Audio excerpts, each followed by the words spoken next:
motherhood gets terrible PR, and some of the myths we bust in the book is that there's so much possibility that opens up for us in it, right? Of course, it's tiring. Of course, there's responsibility. But also, there's two things, right? We have been told that our networks dry up in motherhood and that our interest wills.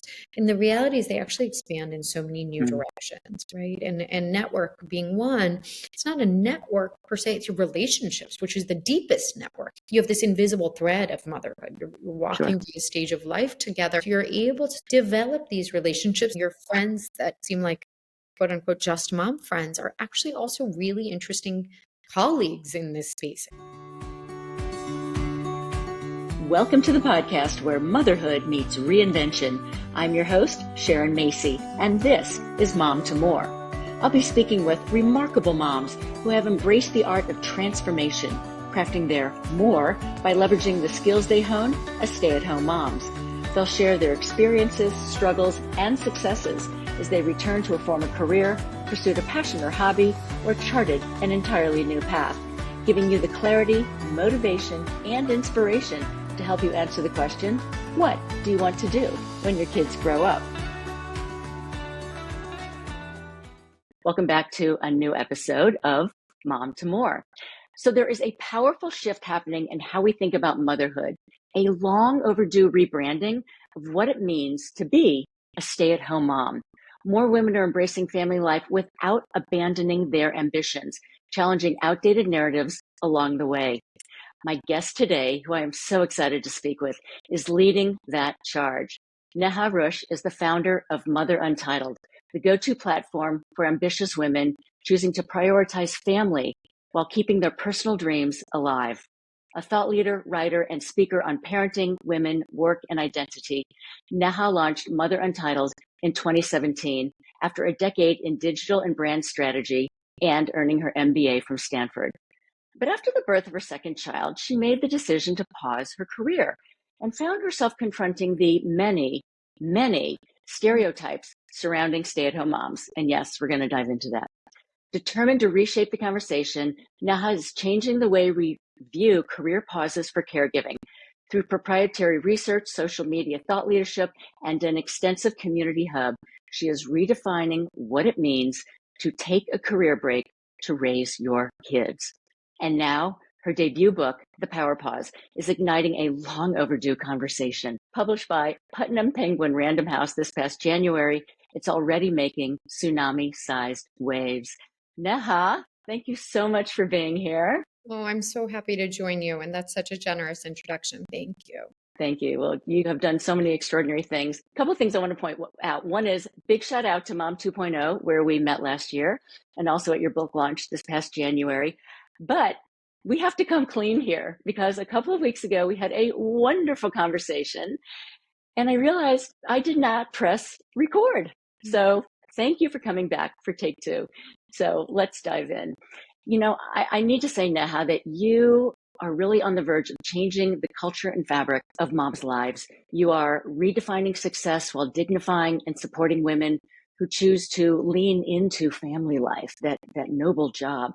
I applaud you for that and wish the Power Pause had been here when I made the decision to stay home with my kids, but I'm so thrilled that it is now here for my daughters. Yeah, it's been such an interesting thing to observe how much it's changed even since I've had my first child, which was, back New Year's Day 2016. And just in, 9 years, we're looking at such an evolved conversation around the fluidity of work and family. Yeah. And in large part to you, I will give you credit for that. So I love to start my interviews with what I call my essential mom question. And that is, how many kids do you have and where are you raising them? So I am on the Upper West Side of New York with my husband and two kids, Bodhi and Lila. Bodhi turned 9 on New Year's. And then my daughter Lila is just about 6.5. And we have a dog named Coconut. Cute. Very cute. So tell me the beginning of your story. Why you wanted to downshift and then pause to lean into family life. I mean, on paper, you had it all, right? And you have said that your career was your dream job. I've recently started thinking back a little bit further as to where this all started. And I think it was when, I came to this country when I was 3 and I moved to a very small town outside of Boston. And it was predominantly white. And I have no resentment toward that because I have some of my closest, I'm going on a girls trip next month with my closest friends from home, 8 of us. So, it was full of Nice. wonderful people, but I was always looking for belonging, feeling a little bit on the outs of everything.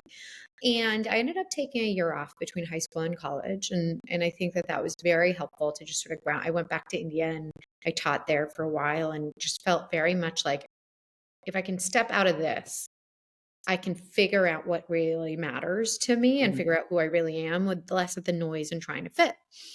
And I'll explain why that's relevant. But I came back and I really felt very fired up to succeed in the workforce. And I ended up finding a lot of belonging and self-worth and identity, like so many of us do in our 20s. And at some point, I got very lucky. I got to climb the ranks in brand strategy at a large agency in Boston. I wanted out of that. And I went to business school because someone said, well, it's a train stop to surround yourself with smart people and figure out what comes next. Now I ended up at a tech startup running brand. On paper, yes, my dream job, but I was with my son in those like early months. Two things happened. One, I was rocking with him and thinking, I finally belong. I finally don't have to be anything besides what I am because that's all he wants. And that felt very freeing. And I share that because when I initially downshifted to 2 days a week and eventually would pause, I didn't do it because I thought it was better for him.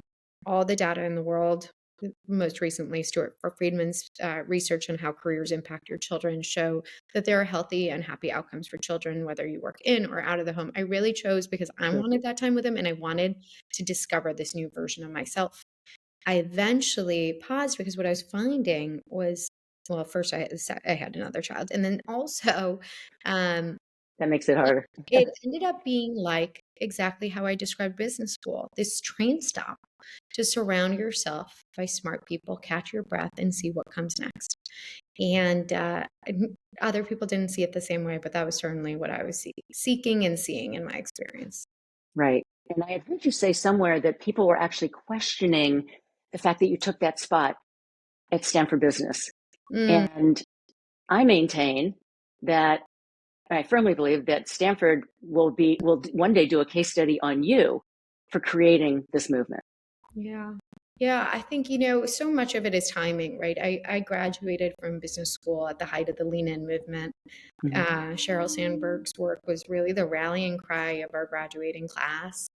And so there was some pushback. There was a lot of pushback even before I chose to pause, I was just downshifting to part-time work. And I started hearing, are you giving up? Did you take that spot? Like, why did you bother investing in business school?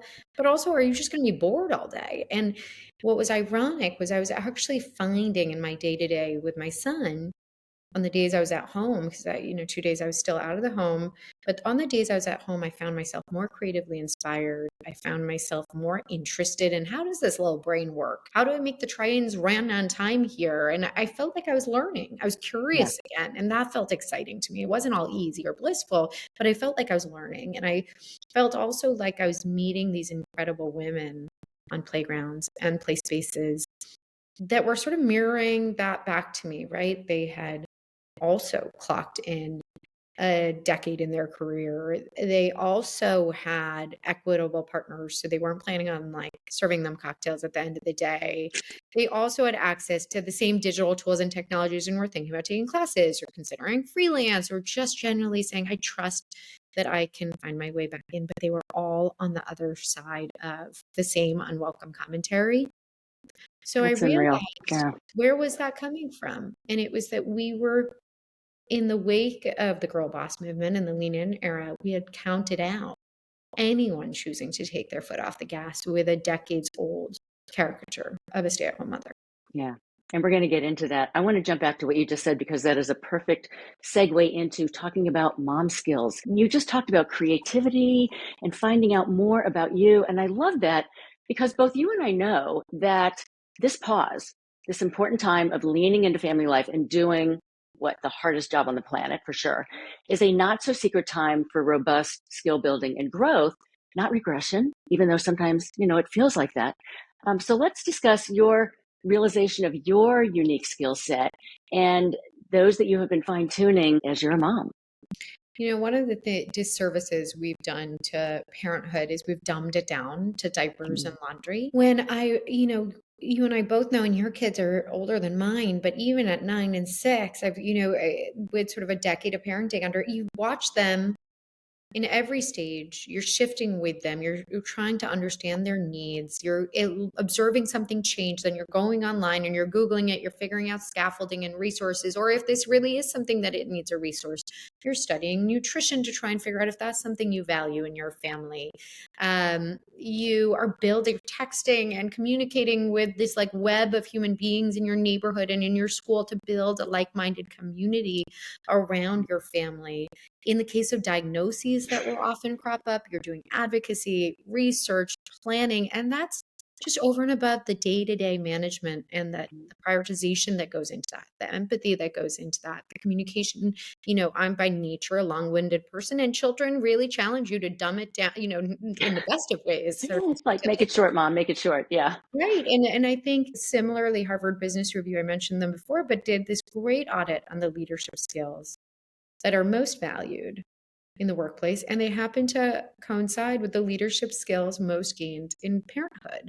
And so I think that's really interesting. But I think more than anything, it's how can we shift this conversation not to, well, family life is sort of this boring, monotonous work, and you're sort of at the mercy of your family, to, well, what if it's actually an intentional chapter where we're shifting to, make room for a stage we want to enjoy with our kids, and actually it's sparking some new ideas, a new way to think.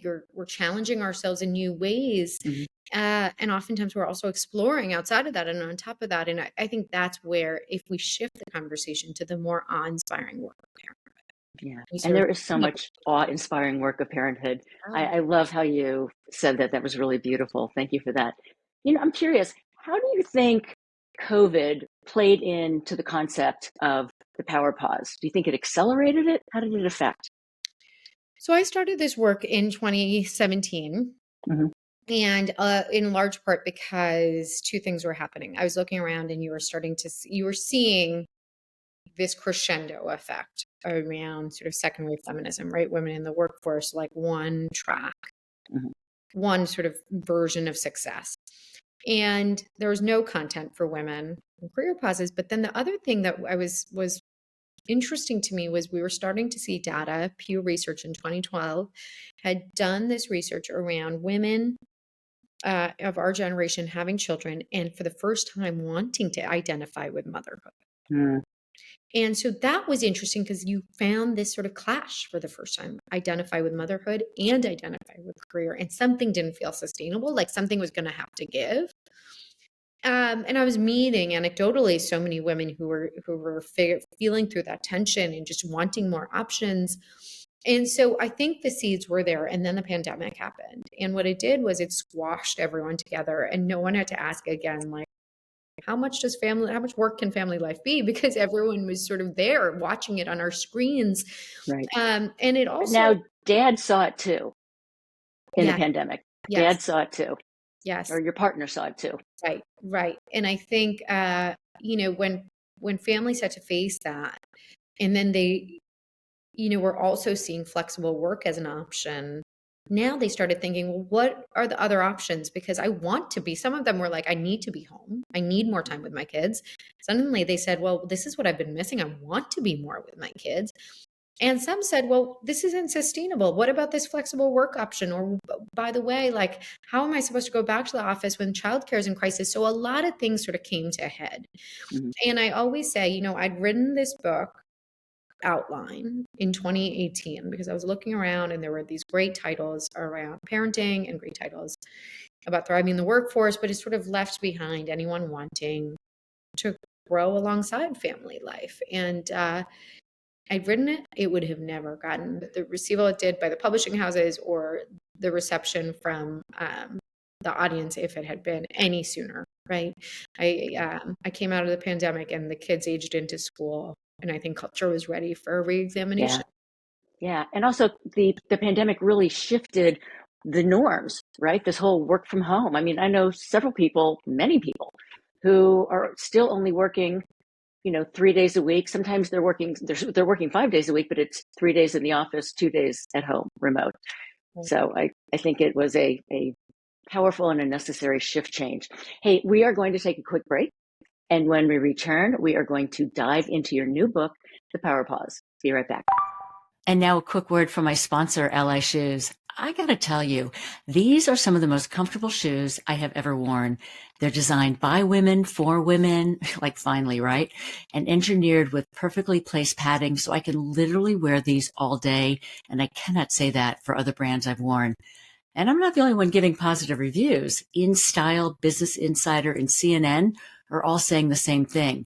Oh, and they have a really cool origin story as well. So flats, heels, boots, you name it, they have it. Ally is letting me share the love with all of you. Head on over to Ally, that's ALLY.NYC, where new customers and listeners of the pod will get $40 off your first pair of heels.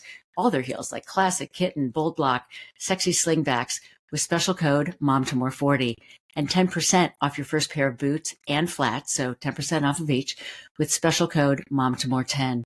Ally is reimagining how comfort and function support women every day, and I love that.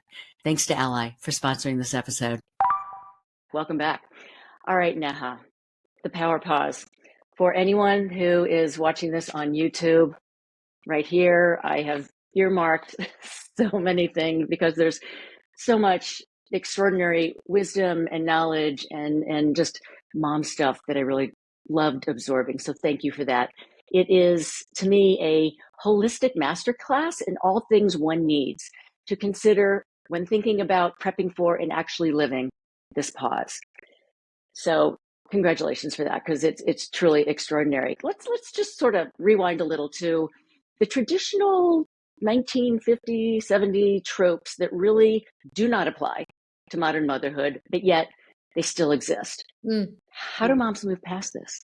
Yeah, I think it's one of the foundational blocks that women face when they're considering taking their foot off the gas is, if I pause my paid work, do I give up my identity? Do I give up my feminism? And a lot of this goes back to, when you look at the second wave of feminism in the 1970s, that did such incredible work to show women's capacity in the workforce. We ended up with a really binary view on the women who work out of the home and the women who work in the home. And anyone who is choosing to do more of the care work was sort of assigned this idea of defending tradition. At the same time, we saw a rise of television. So Leave It to Beaver was beaming into people's living rooms. Every living room, yeah. I Love Lucy, the witch. What was the one with Sabrina? Yeah. Oh, Bewitched. Bewitched, right? Yes. And what's ironic, the second most popular response when you poll the American public on who they think of as an at-home parent, they'll say June Cleaver, who's right. the apron-clad mother from Leave It to Beaver. The second one is I Love Lucy. Lucy, she didn't have children, which was just what was so funny was that, but there's just an association with the black and white caricature with an apron that conjures up at-home parenthood. And on the other end of the spectrum, if you ask who they think of with the working mother, they'll say Michelle Obama, Sheryl Sandberg, and Beyonce. And that power chasm never really healed, right? Because what happened was it never existed even then. But then the media loves a catfight. So we started pitting women against each other by saying, well, one side is better than the other. And that never works, especially when it's something so sacred as your choices about family. So everyone dug their heels in. And then we stepped forward 50 years later and we're looking at women who are more educated, right? They're having children the average age of 30, and that skews higher on the coast. So they're coming in with education and work experience. They have more, equal relation. They're getting married later. So their husbands are coming in with a desire to parent and a desire to participate. Dads are spending 3 times the amount of time with their kids than any generation before. We talked about there's more freelance, flexible, remote. There's so many options in the vast in between.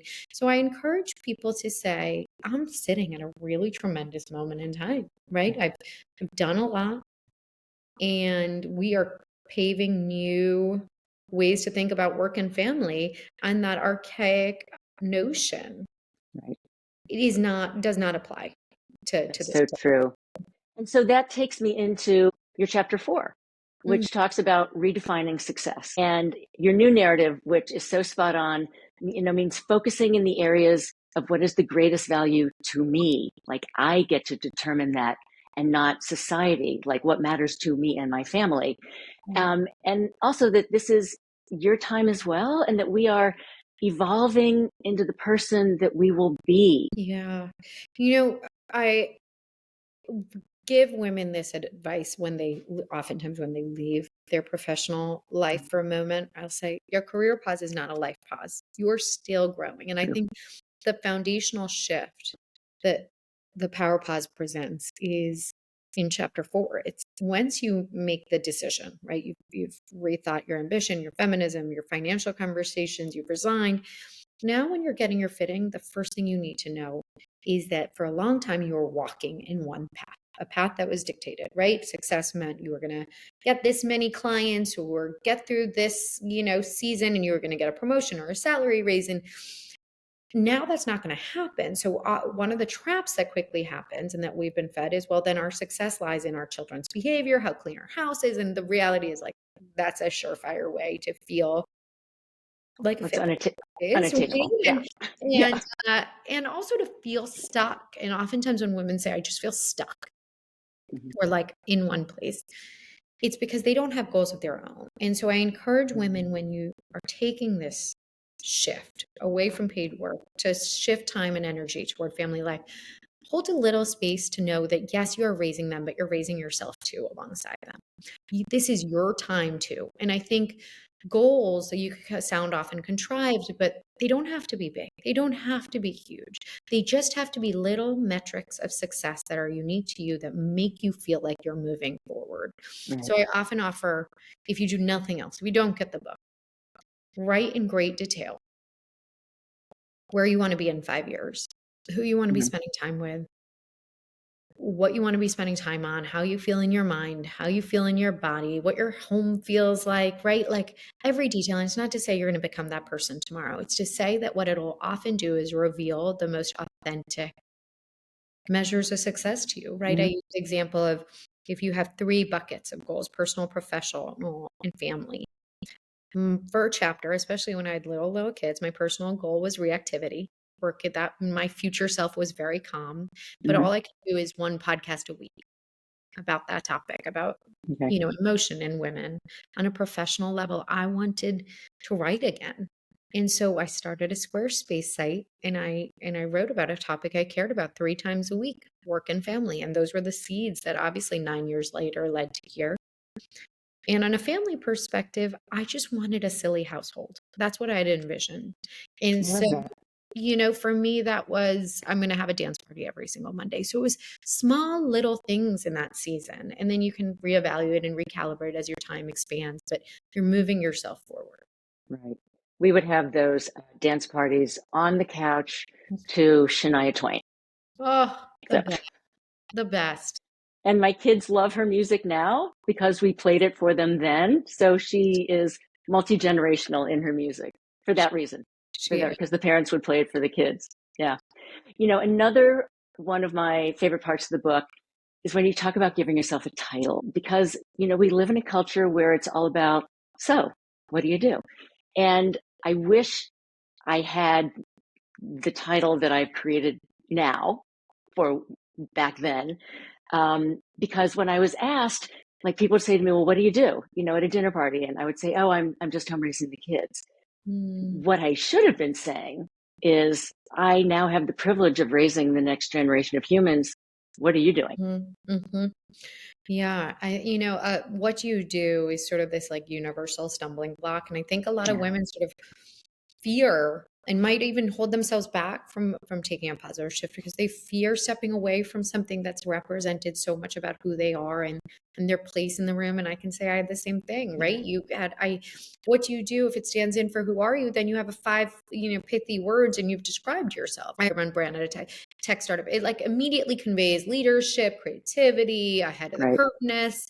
But like, that's not even really my identity. And I think one of the gifts of this stage of life, 2 things can happen. One, I do think you still need to practice whatever language gives you confidence, because that is so empowering, not only for yourself, but to help change the perception for other people. So I often offer right now, because it's a moment in time, I get to, if it's a So choice, brilliant. So right? brilliant. With Yeah. my kids. We'll see what comes next. Or I'm working on a project about work and family. I'm volunteering on this. I'm working on a family relocation. Whatever else, because you are working on something and you're working Yeah. on something huge. But then the other part is this is your time to also think about how your identity can expand, right? Like I think about, when you resign and you're updating your LinkedIn, those skills don't evaporate.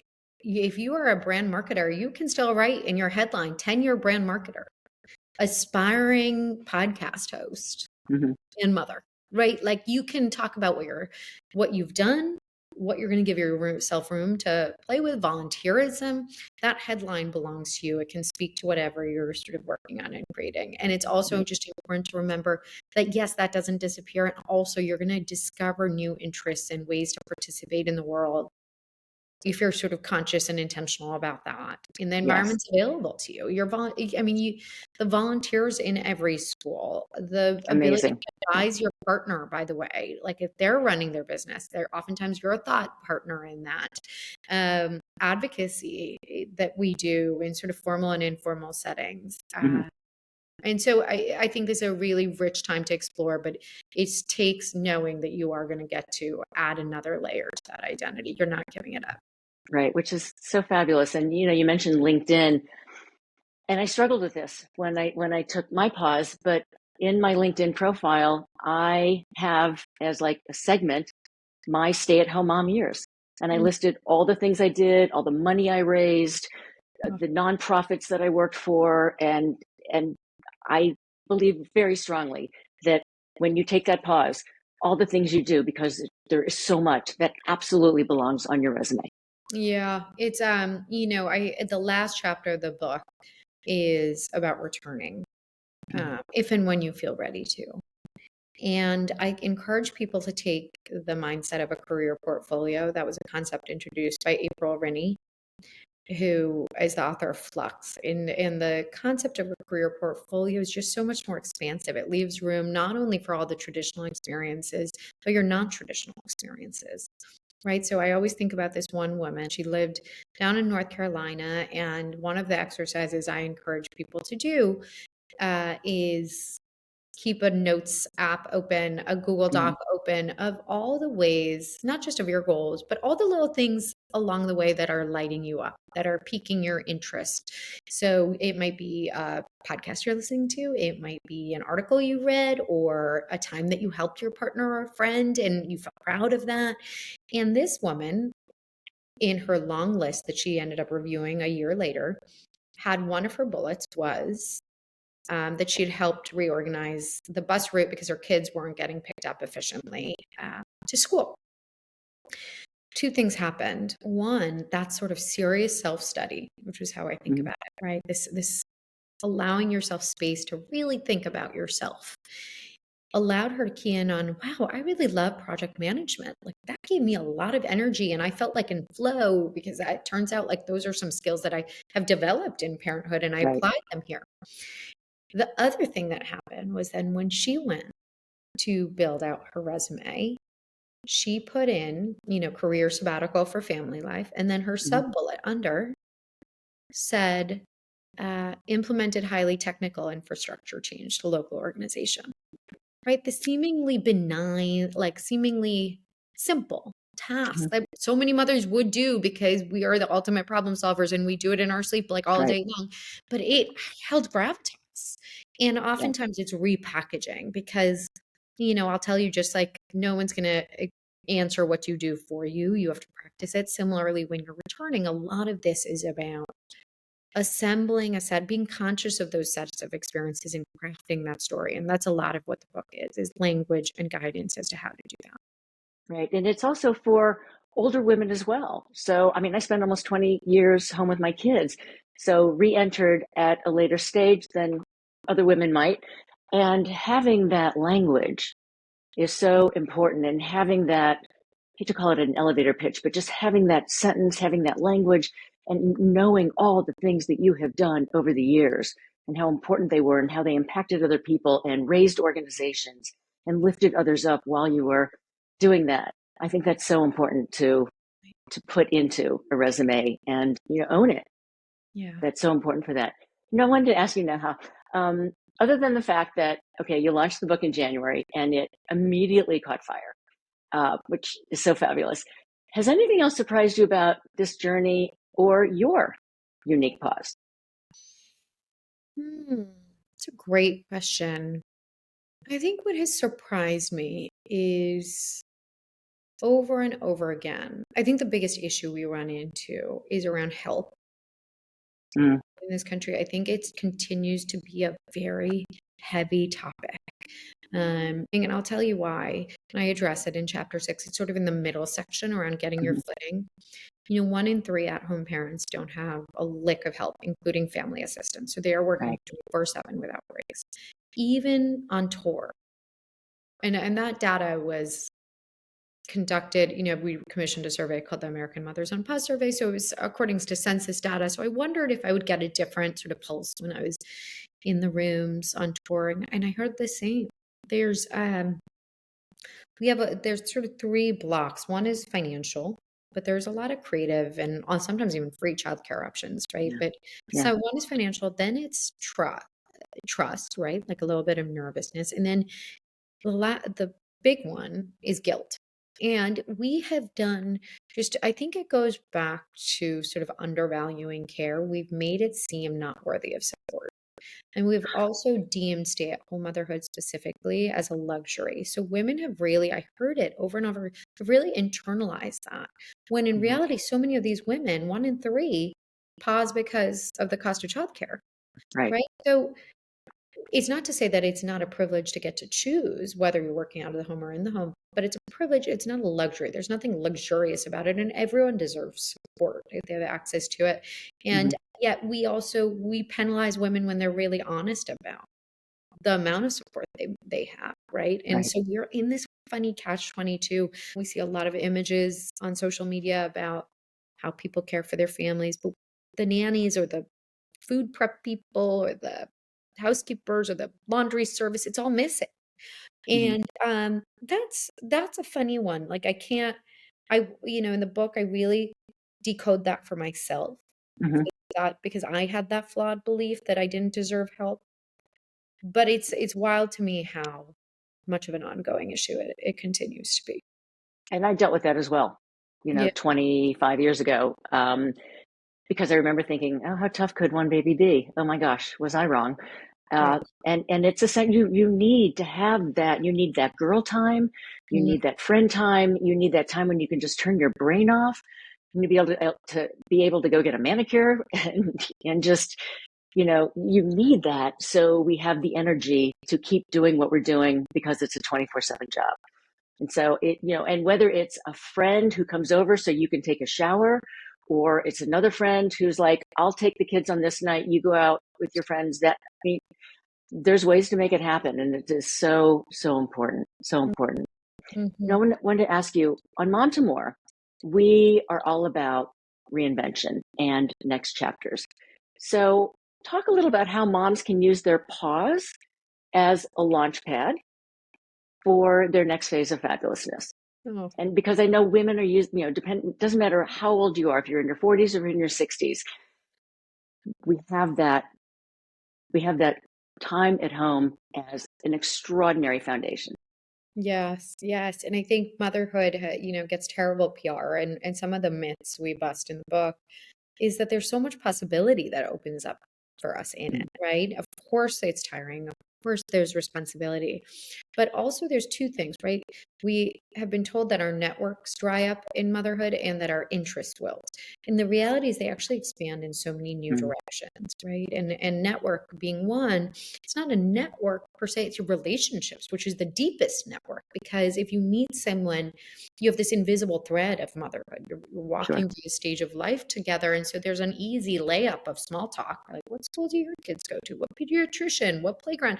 And in doing that, you get to, of course, you end up going deeper and you see these people over and over again. So you're able to sort of develop these relationships, and sometimes strategically, right? They might not be forever friends, but they might be great accountability partners. For example, I always use this example of this woman in Priscilla in Napa who ended up meeting someone at a book club, and she put herself out there a little bit. She just said, I'm feeling a bit lost. And the woman said, me too. They ended up meeting in the backyard every Wednesday, and we're just thought partners for one another. Oh.